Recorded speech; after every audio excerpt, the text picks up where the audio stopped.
Good evening, Honorable Prime Minister. आपका हार्दिक स्वागत है।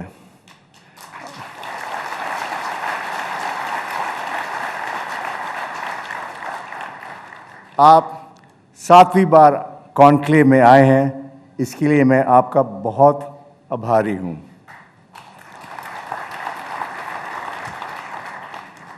Pradhan ji, in the last 9 years, we all know you have transformed the country with your exemplary hard work, good innovative schemes, and new initiatives. Your global outreach has been unprecedented. So a lot is known about your life. So, honored guests, I would like to mention just 2 aspects about the Prime Minister which I have observed. First, that he's very far-sighted. Somebody who works for him told me that while his team is still collecting the dots, the Prime Minister has already connected the dots.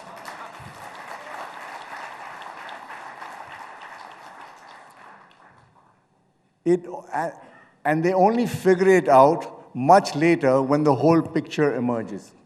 Let me give you 2 examples of this. Soon as he took over in 2014, the Prime Minister started talking about implementing JAM, Trinity, Jan Dhan, Aadhaar, and mobile.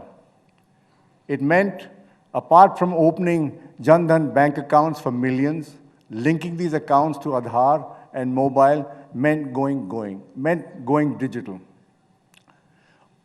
All this trinity came into play when the various welfare schemes, mainly for the poor, were launched over the years. This solved the massive leakage problem of government welfare expenditure in one stroke. Earlier, Rajiv Gandhi, the Prime Minister, had said beneficiaries got only 15 paisa out of every 1 rupee of government expenditure. Now the money goes directly to the beneficiaries. So it started all in the beginning. The second example I would like to bring to you is the development of the Northeast states. The Prime Minister focused on this at the start of his first term, bringing connectivity and development to a neglected part of India. He believed that developing the smallest, furthest, and neglected states of India would set a very good example. In 9 years, his visits to the Northeast were more than all the Prime Ministers of India had done since independence. Also, one minister of his had to visit the Northeast every month. The result is that he has developed the Northeast like never before, and the people have paid him back electorally. Earlier, it used to be regional parties versus Congress. Now it is BJP versus regional parties. In 2014, 8 of the Northeast states were ruled by the BJP. Now, alone or in coalition, they rule 6 states in the region. The other major aspect of the Prime Minister, which I find fascinating, is the much varied experiences he has had. These go beyond his official life. He's traveled all over India extensively on his own before he was Chief Minister or Prime Minister.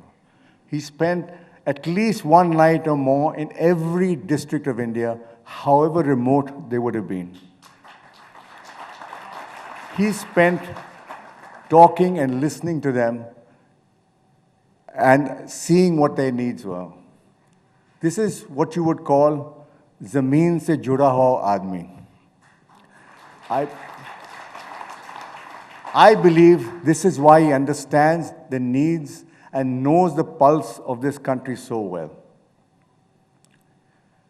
Sir, आप बुरा ना मानो तो मैं एक बात कहना चाहता हूँ. मीडिया आपके सरकार से बड़ी परेशान है. हाँ, आपकी सरकार से कोई जानकारी लीक नहीं होती, जैसे पहले सरकारों से होती थी. किसी को पता नहीं होता कि कौन आपका प्रेसिडेंशियल कैंडिडेट बनेगा, रीशफल का तो भूल ही जाओ, और राज्य में कौन बनेगा मुख्यमंत्री जब मौका आता है, कोई खबर नहीं।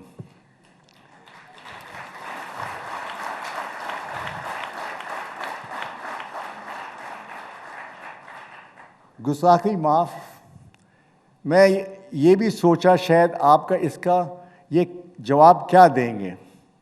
मैं बोलूं? आप बोलेंगे अरुण भाई मैं आपकी दुकान क्यों चलाऊं?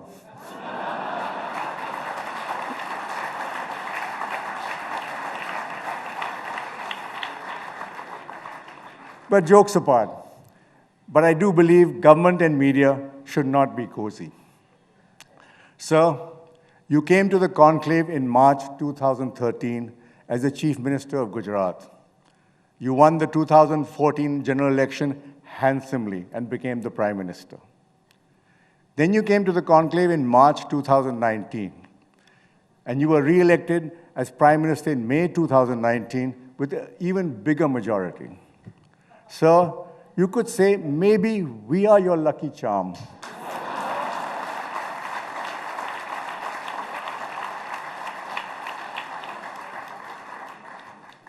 The next general election is due in May 2024. As I said, you're a far-sighted person. So you should come again for the India Day Conclave in March 2024, just to be sure. Pradhan Mantri ji, this conclave is about the India moment. You are the man of the moment. May I request you to deliver your speech. Dhanyavad. India today conclave में जुड़े सभी महानुभावों को मेरा नमस्कार।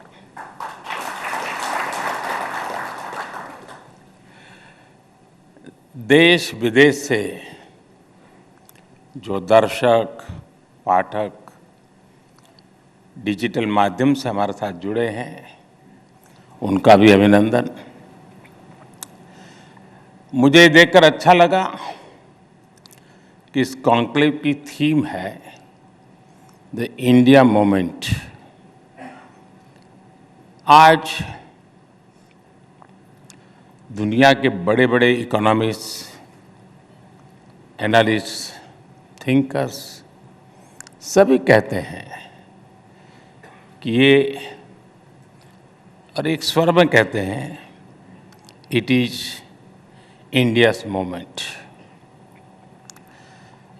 लेकिन जब India today group ये optimism दिखाता है तो ये एक्स्ट्रा स्पेशल है।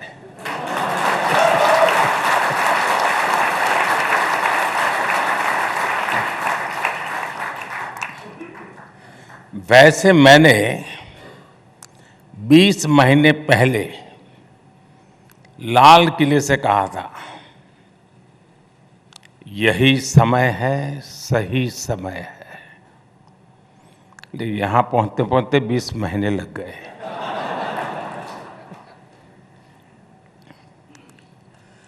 तब भी भावना यही थी, दिस इज इंडियाज़ मोमेंट। साथियों, किसी भी राष्ट्र की विकास यात्रा में अनेक उतार चढ़ाव आते रहते हैं, कई पड़ाव आते हैं। आज 21वीं सदी के इस दशक में भारत के सामने जो टाइम पीरियड आया है, ये अभूतपूर्व है। आज के कुछ दशक पहले जो देश आगे बढ़े, कई देश आगे बढ़े हैं, विकसित हुए, लेकिन उनके सामने स्थितियां बहुत अलग थी। एक तरह से उनका मुकाबला खुद से ही था, उनके सामने इतनी प्रतिस्पर्धा नहीं थी। लेकिन आज जिन परिस्थितियों में भारत आगे बढ़ रहा है, वे चुनौतियां बहुत ही अलग है, बहुत ही व्यापक है, विविधताओं से भरी हुई है। आज इतने सारे ग्लोबल चैलेंजेस हैं। अब देखिए 100 साल में आई सबसे बड़ी महामारी, सबसे बड़ा संकट है। 2 देश महीनों से युद्ध में है। पूरी दुनिया की सप्लाई चेन अस्त व्यस्त है। उस स्थिति में इस बैकग्राउंड को सोचिए। उस स्थिति में द इंडिया मूवमेंट की बात होना सामान्य नहीं है।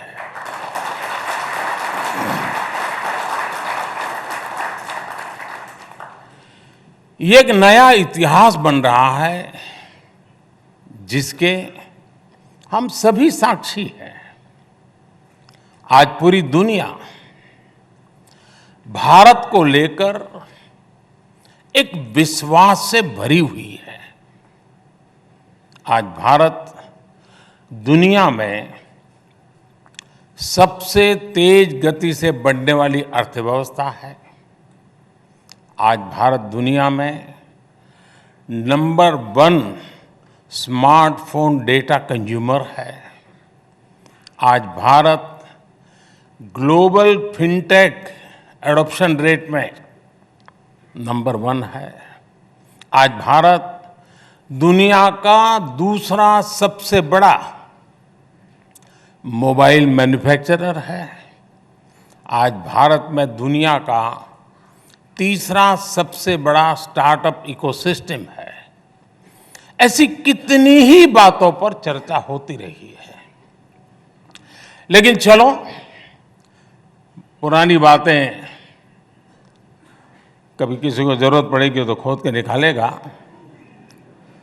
लेकिन मैं अभी अभी की बात करना चाहता हूं आज, और वो भी 2023 की। 2023 के 75 दिन हुए हैं। मैं उन 75 डेज की ही बात आज करना चाहता हूं। इन 75 दिनों में देश का ऐतिहासिक ग्रीन बजट आया। इन 75 दिनों में कर्नाटका के शिवमोगा में एयरपोर्ट का लोकार्पण हुआ। इन 75 दिनों में मुंबई में मेट्रो रेल का अगला फेज शुरू हुआ। इन 75 दिनों में देश में दुनिया का सबसे लंबा रिवर क्रूज चला। बेंगलुरु मैसूरू एक्सप्रेस वे शुरू हुआ। दिल्ली मुंबई एक्सप्रेस वे का एक सेक्शन शुरू किया गया। मुंबई से विशाखापट्टनम से वंदे भारत ट्रेनें चलनी शुरू हुई। आईआईटी धारवाड़ के परमानेंट कैंपस का लोकार्पण हुआ। भारत ने अंडमान और निकोबार द्वीप समूह के 21 द्वीपों को परम वीर चक्र विजेताओं के नाम किया। साथियों, इन 75 दिनों में ही भारत ने पेट्रोल में 20% इथेनॉल की ब्लेंडिंग करके E20 फ्यूल लॉन्च किया है। इन 75 दिनों में ही तुमकुरू में एशिया की सबसे बड़ी आधुनिक हेलीकॉप्टर फैक्ट्री का लोकार्पण हुआ है। एयर इंडिया ने दुनिया का सबसे बड़ा एविएशन ऑर्डर दिया है। इन 75 दिनों में ही भारत ने ई संजीवनी के माध्यम से 10 करोड़ टेली कंसल्टेशन का मुकाम हासिल किया है। इन 75 दिनों में ही भारत ने 8 करोड़ नए टैप वाटर कनेक्शन देने का मुकाम हासिल किया है। इन 75 दिनों में ही यूपी उत्तराखंड में रेल नेटवर्क के 100% इलेक्ट्रिफिकेशन का काम पूरा हुआ है। साथियों, इन 75 दिनों में कूनो नेशनल पार्क में 12 चीताओं का नया बैच आया है। भारतीय महिला टीम ने अंडर 19 क्रिकेट में T20 वर्ल्ड कप जीता है। इन 75 दिनों में देश को 2 ऑस्कर जीतने की खुशी मिली है। साथियों, इन 75 दिनों में हजारों विदेशी डिप्लोमेट्स और विभिन्न संस्थाओं के प्रतिनिधि G20 की बैठकों में हिस्सा लेने के लिए भारत आए। इन 75 दिनों में G20 की 28 अहम बैठकें हुई हैं, यानी हर तीसरे दिन एक बैठक। इसी दौरान एनर्जी समिट हुई। आज ही ग्लोबल मिलेट्स कॉन्फ्रेंस हुई है। हमने देखा बेंगलुरु में हुए एयर इंडिया में हिस्सा लेने के लिए 100 से ज्यादा देश भारत आए। इन 75 दिनों में ही सिंगापुर के साथ यूपीआई लिंकेज की शुरुआत हुई। इन 75 दिनों में ही तुर्की की मदद के लिए भारत ने ऑपरेशन दोस्त चलाया। अब से कुछ घंटे पहले ही भारत बांग्लादेश गैस पाइपलाइन का लोकार्पण हुआ। ये 75 दिनों की ही इतनी लंबी लिस्ट है कि समय कम पड़ जाएगा।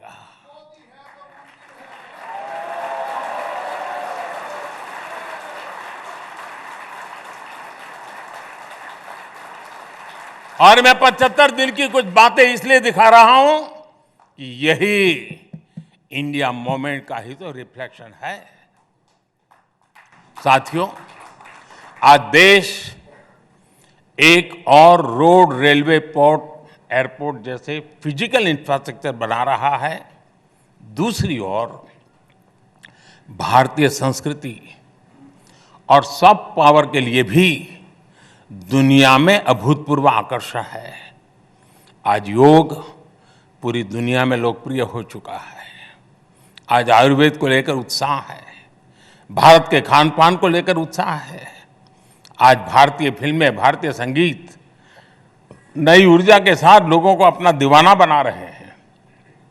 हमारे मिलेट्स, श्री अन्न भी पूरी दुनिया में पहुंच रहे हैं। बात चाहे इंटरनेशनल सोलर अलायंस की हो या coalition for disaster resilient infrastructure की हो, विश्व आज इस बात को महसूस कर रहा है कि भारत के आइडियाज और भारत का सामर्थ्य ग्लोबल गुड के लिए है। इसलिए आज विश्व कह रहा है, दिस इज इंडियाज मोमेंट।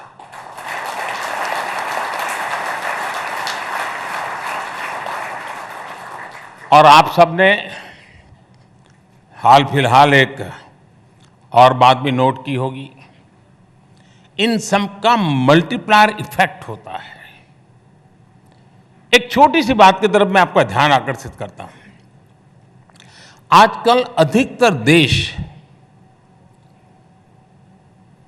जब भी मुझे मिलना होता है या उनका भारत आना होता है या भारत का किसी का वहां दौरा होता है, आपने मार्क किया होगा हर देशों में स्पर्धा चल पड़ी है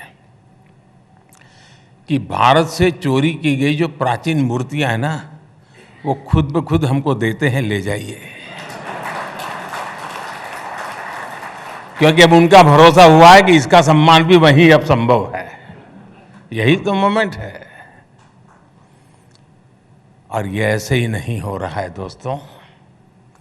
आज के इंडिया मूवमेंट की सबसे विशेष बात यह है कि आज इसमें प्रॉमिस के साथ साथ परफॉर्मेंस भी जुड़ गई है। यहां इतने वरिष्ठ लोग बैठे हैं। आपने तो 2014 से पहले की हेडलाइंस लिखी है, पढ़ी है, रिपोर्ट की है, और तब मेरा जैसा कोई दुकान चलाने वाला नहीं था। पहले क्या हेडलाइंस होती थी? इस सेक्टर में इतने लाख करोड़ रुपए का घोटाला, भ्रष्टाचार के विरुद्ध जनता सड़कों पर उतरी। आज क्या हेडलाइन होती है? भ्रष्टाचार के मामलों में एक्शन के कारण भयभीत भ्रष्टाचारी लामबंद हुए, सड़कों पर उतरे।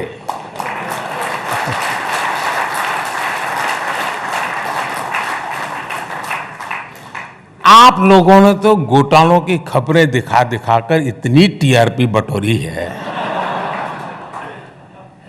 अब आपके पास अपॉर्चुनिटी है, भ्रष्टाचारियों पर कार्रवाई दिखा करके टीआरपी बढ़ाइए। किसी के प्रेशर में ना आए, बैलेंसिंग के चक्कर में ये मौका न गंवाएं। साथियों, पहले शहरों में बम ब्लास्ट की हेडलाइंस होती थी, नक्सली वारदातों की हेडलाइन होती थी। आज शांति और समृद्धि की खबरें ज्यादा आती है। पहले पर्यावरण के नाम पर बड़े बड़े इंफ्रास्ट्रक्चर प्रोजेक्ट रोके जाने की खबरें आती थी। आज पर्यावरण से जुड़ी पॉजिटिव न्यूज के साथ ही नए हाईवे, एक्सप्रेसवे बनने की खबरें आती हैं। पहले ट्रेनों की दुखद दुर्घटनाओं की खबरें आम बात होती थी। आज आधुनिक ट्रेनों की शुरुआत हेडलाइन बनती है। पहले एयर इंडिया के घोटालों की बेहाली की चर्चा होती थी। आज दुनिया की सबसे बड़ी एयरक्राफ्ट डील की खबरें दुनिया में हेडलाइन बनती है। प्रॉमिस और परफॉर्मेंस का यही बदलाव इंडिया मूवमेंट लेकर आया है। वैसे बात साथियों, जब देश आत्मविश्वास से भरा हो, संकल्प से भरा हो, विदेश भी, दुनिया के विद्वान भी भारत को लेकर आशावान हो, इन सब के बीच निराशा की बातें, हताशा की बातें, भारत को नीचा दिखाने की बातें, भारत का मनोबल तोड़ने की बातें भी होती रहती है। अब हम जानते हैं कि किसे कहीं पर भी शुभ होता है ना, तो एक काला टीका लगाने की परंपरा रहती है। तो आज इतना शुभ हो रहा है, इतना शुभ हो रहा है कि कुछ लोगों ने काला टीका लगाने का जिम्मा लिया है। और ये इसलिए कि नजर न लग जाए। साथियों, गुलामी के लंबे कालखंड के चलते हमने गरीबी का एक लंबा दौर देखा। ये दौर जितना भी लंबा रहा हो, एक बात हमेशा शाश्वत रही, भारत का गरीब जल्द से जल्द गरीबी से बाहर निकलना चाहता था। आज भी वो दिन भर कड़ी मेहनत करता है। वो ये चाहता है कि उसका जीवन बदले, उसके आने वाली पीढ़ियों का जीवन बदले। वो सिर्फ 2 टाइम की रोटी तक सीमित नहीं रहना चाहता। बीते दशकों में जो भी सरकारें रही हैं, उन्होंने अपने अपने सामर्थ्य और सूझबूझ से कोशिशें भी की है। उन्हीं प्रयासों के हिसाब से उन सरकारों को परिणाम भी मिले हैं। हम नए नतीजे चाहते थे, इसलिए हमने अपनी स्पीड भी बढ़ाई और स्केल भी बढ़ाया। अब जैसे शौचालय तो पहले भी बनते थे, लेकिन हमने रिकॉर्ड तेजी से 11 करोड़ से अधिक टॉयलेट का निर्माण किया। बैंक तो देश में पहले भी थे और गरीबों के नाम पर बैंकों का राष्ट्रीयकरण भी किया गया था। लेकिन हमने, और अभी अरुण जी विस्तार से बता रहे थे, हमने तेजी से 48 करोड़ लोगों को बैंकिंग सिस्टम से जोड़ा। गरीबों के लिए घर की योजना भी पहले थी। उन योजनाओं की स्थिति क्या थी, ये आप लोग भली भांति जानते हैं। हमारी सरकार ने इसे भी पूरी तरह बदला। अब घर का पैसा सीधे उस गरीब के बैंक अकाउंट में भेजा जाता है। अब घर बनाने की पूरी प्रक्रिया की लगातार मॉनिटरिंग होती है और ओनर ड्रिवन स्कीम लेकर के हम चल रहे हैं। और जब ओनर ड्रिवन होता है तो गफले नहीं होते, वो अच्छा घर बनाना चाहता है। हमने पिछले 9 साल में 3 करोड़ से अधिक घर बनाकर गरीबों को दिए हैं।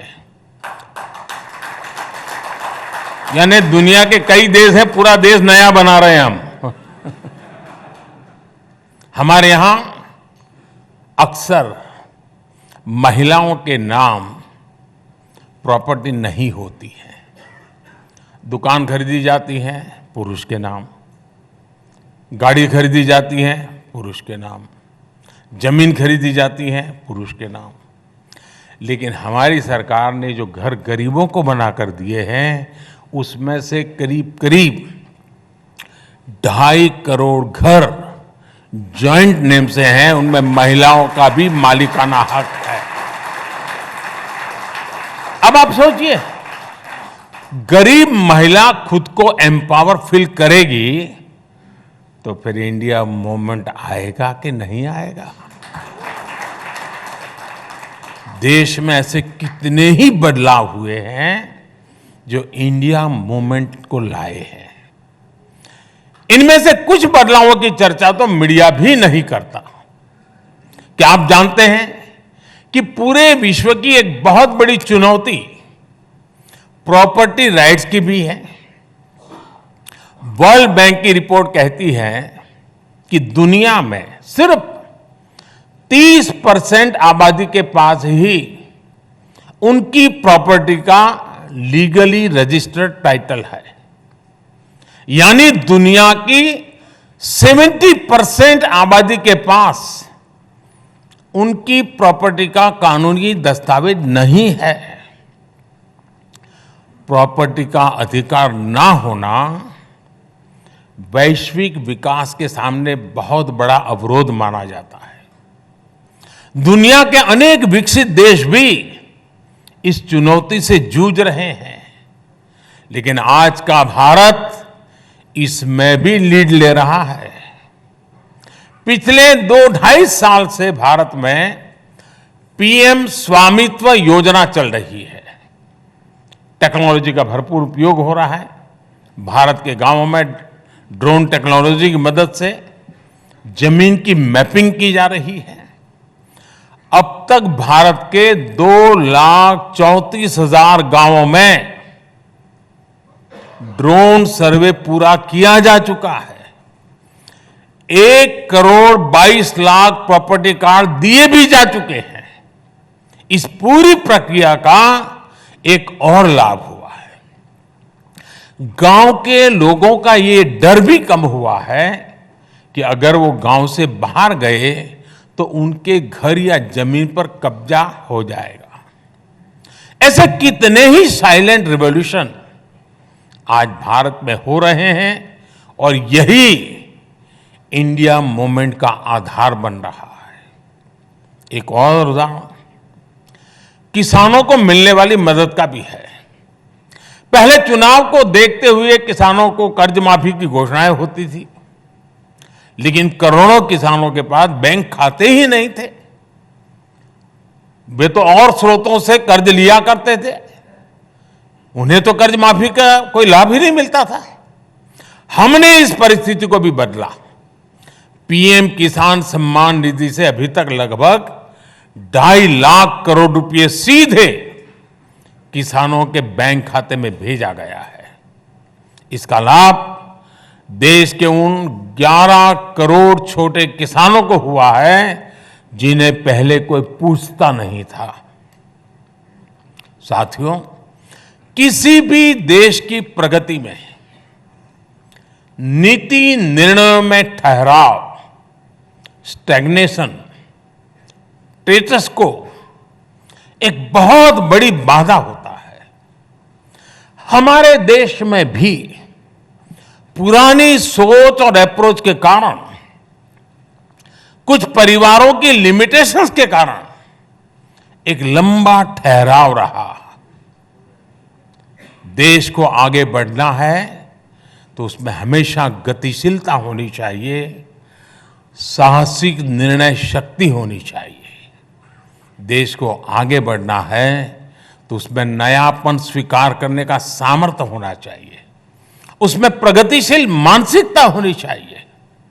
देश को आगे बढ़ना है तो उसे अपने देशवासियों की क्षमताओं पर, उनकी प्रतिभा पर भरोसा होना चाहिए और इन सब से ऊपर देश के संकल्पों और सपनों पर देश की जनता का आशीर्वाद होना चाहिए।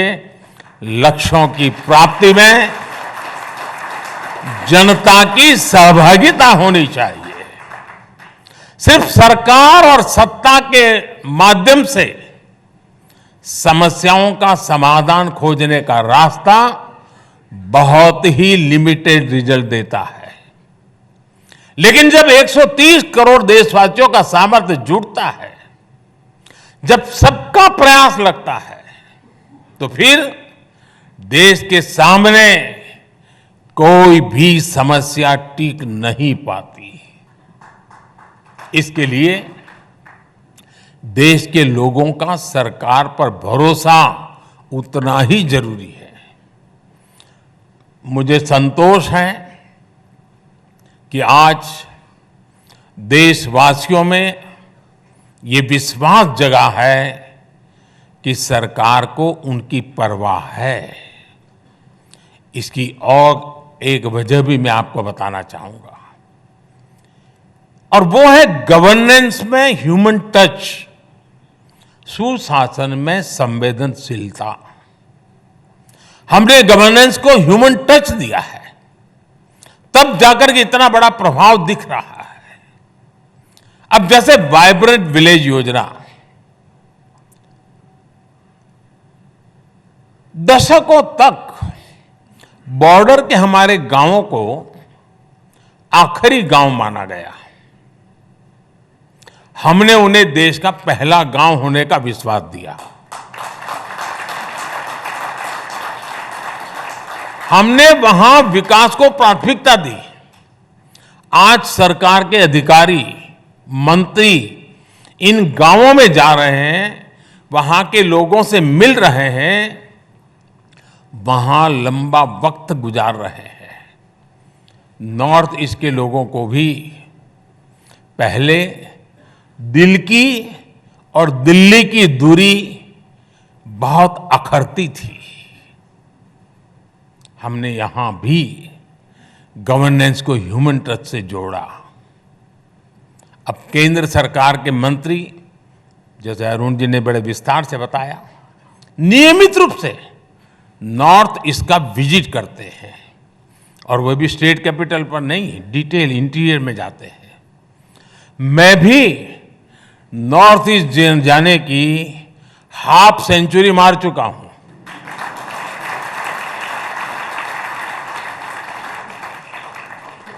साथियों, इस संवेदनशीलता ने ना सिर्फ नॉर्थ ईस्ट की दूरी कम की है, बल्कि वहां शांति की स्थापना में भी बहुत मदद की है।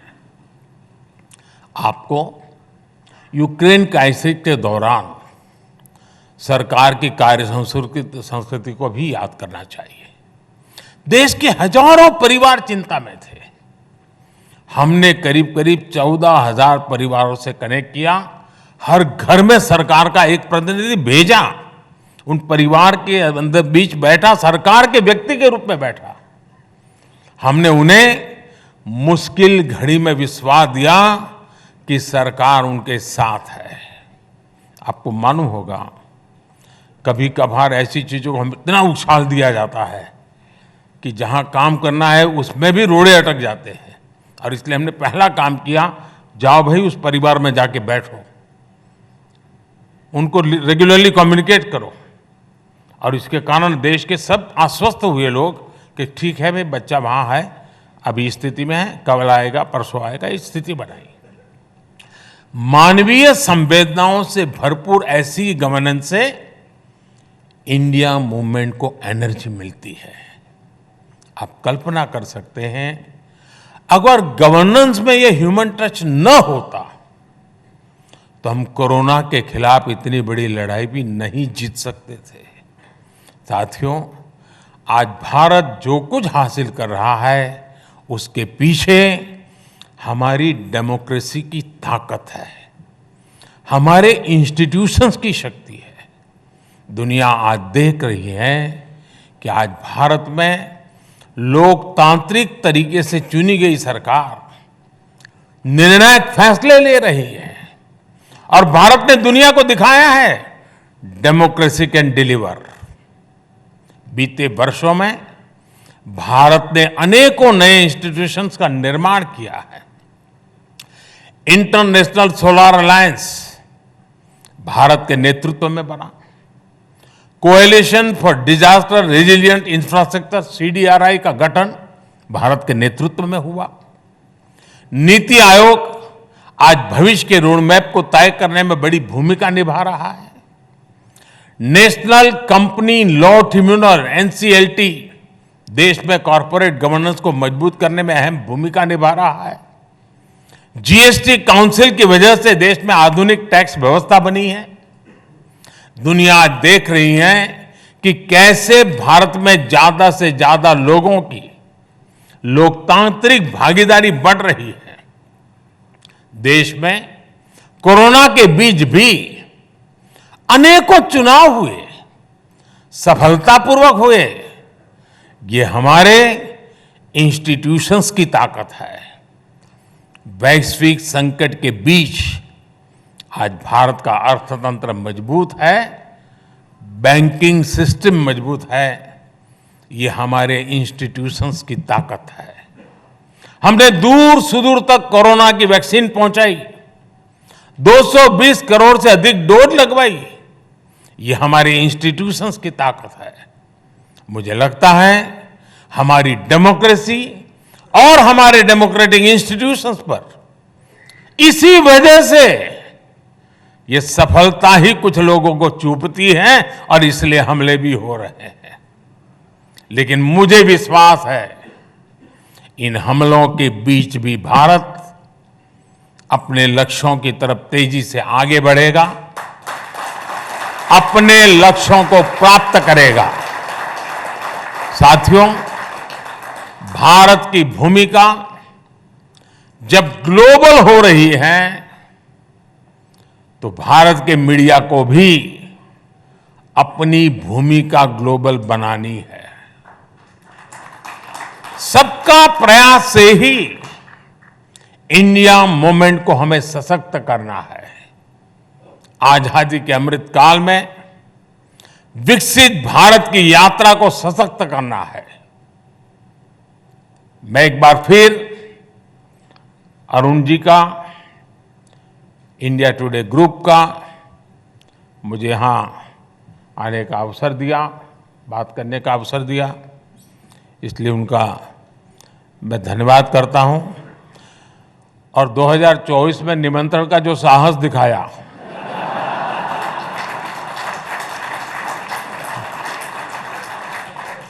इसलिए विशेष धन्यवाद।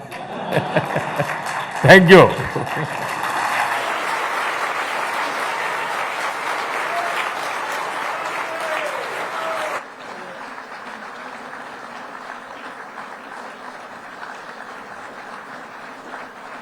Thank you, Prime Minister. You have been very generous with your time with us, especially since you have been very busy in the last 75 days. I would like to add to the achievements of the last 75 days that in the India moment, you have also added for us the India Today moment. So thank you very much. This is your 7th time at the India Today conclave. The conclave has been a very keen and up-close witness to your phenomenal rise. As part of the discipline to hosting you, I spent time going over the past conclaves. What struck me was your conviction and your deep commitment to your values and your cause.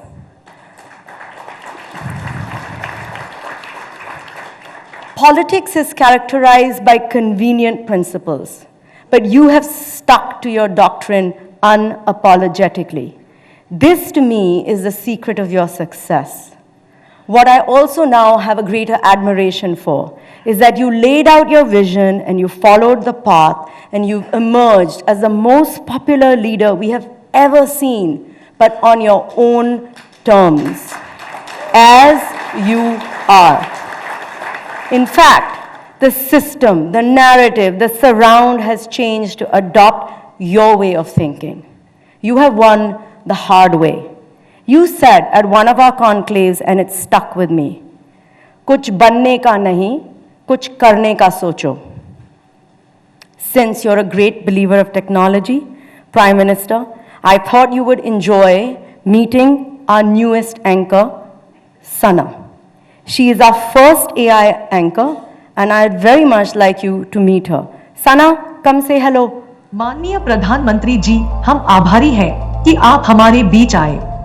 मेरी on the job learning अब शुरू हो गई है और 2024 तक मैं देश की सबसे अच्छी जर्नलिस्ट होने की कोशिश करूंगी।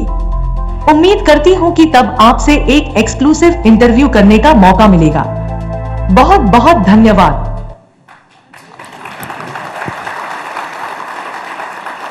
Thank you, Sana. I'm sorry, Prime Minister, she's very ambitious. I'm sure, PM, you already have a few AI spokespersons in the making, ready for me, and I will be welcoming them in the Aaj Tak AI newsroom. We have an exciting 18 months coming up. Nothing excites politicians and journalists more than an election. In that, we are fully united. May the best team win. Until next time, good night and good luck.